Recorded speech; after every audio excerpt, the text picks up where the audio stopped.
Olá, gente preciosa, bom dia. Aí ficou uma semana meio afastado, estamos de volta aí, né? Da recuperação, mas compartilhar com você uma palavra que vai te abençoar. Hoje eu queria compartilhar com você, aqui em Atos, capítulo 2, olha que interessante esse texto aqui, ó. Capítulo 2, versículo 37, diz assim: ouvindo eles isso, compungiram-se em seu coração e perguntaram a Pedro e aos demais apóstolos: que faremos, irmãos? Disse-lhes Pedro: arrependei-vos, cada um de vós seja batizado em nome de Jesus Cristo para perdão dos pecados e recebereis o dom do Espírito Santo. E a promessa diz respeito a vós, os vossos filhos e a todos que estão longe, tantos quanto Deus nosso Senhor chamar.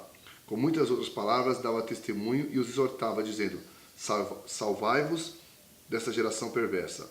Os que de bom grado receberam a sua palavra foram batizados, e naquele dia agregaram-se quase 3.000 almas, e perseveravam na doutrina dos apóstolos, na comunhão, no partir do pão e nas orações. Mais uma vez quero ler o último texto. E perseveravam na doutrina dos apóstolos, na comunhão, no partir do pão e nas orações. Ora, nós estamos lendo aqui um texto de Atos que retrata o início da igreja primitiva pós-ressurreição, pós-ascensão de Jesus. Pedro, então, assume a liderança da igreja e nós conhecemos os primeiros capítulos de Atos, vai narrar para nós, vai descrever o impacto que aquela igreja vai causando. E eu costumo chamar esse texto aqui que eu escrevi, essa reflexão, de uma igreja sustentável. Estamos falando da igreja, uma igreja sustentável. A palavra sustentável está em moda. Então vamos pensar a igreja aqui em duas perspectivas. A perspectiva de Deus. Deus vê a igreja não as paredes, como nós vemos. Deus vê a igreja, o indivíduo. Nós somos a igreja. A Bíblia diz, o apóstolo Paulo, nós somos templo do Espírito Santo. É a perspectiva humana, a igreja física, a organização. Então faz parte disso. Mas vamos pensar a igreja sustentável como igreja indivíduo aqui, para a gente pensar um pouquinho hoje, para você pensar na sua vida. Pense que essa igreja que vivia um momento de impacto, de grande avivamento, ela recebe muitas almas. A Bíblia diz que Jesus, o Senhor, acrescentava as almas sobre aquela igreja. Agora perceba que eles têm aqui, nesse texto que eu escolhi para você, 4 pilares que eu acredito que fazem com que a igreja seja sustentável. Em que eu, como igreja, você como indivíduo que serve ao Senhor, precisa pensar nisso. Esses 4 pilares te fazem ser um crente, uma igreja, um templo do Espírito Santo sustentável. Primeiro, eles perseveravam. Veja só. Então, o primeiro ponto é que nós temos que ser pessoas determinadas, perseverantes, convictas, firmes.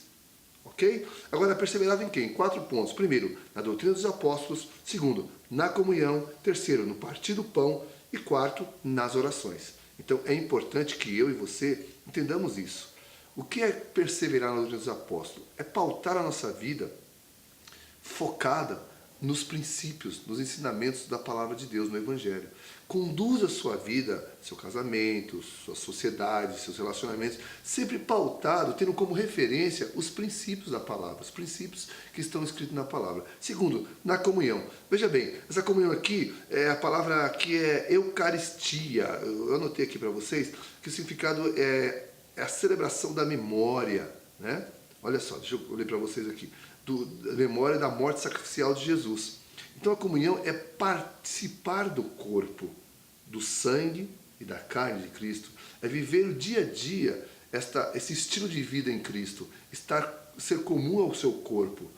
Terceiro, no partir do pão. Aqui a comunhão, a unidade, a união com as pessoas. O compartilhar das necessidades. O compartilhar das alegrias também.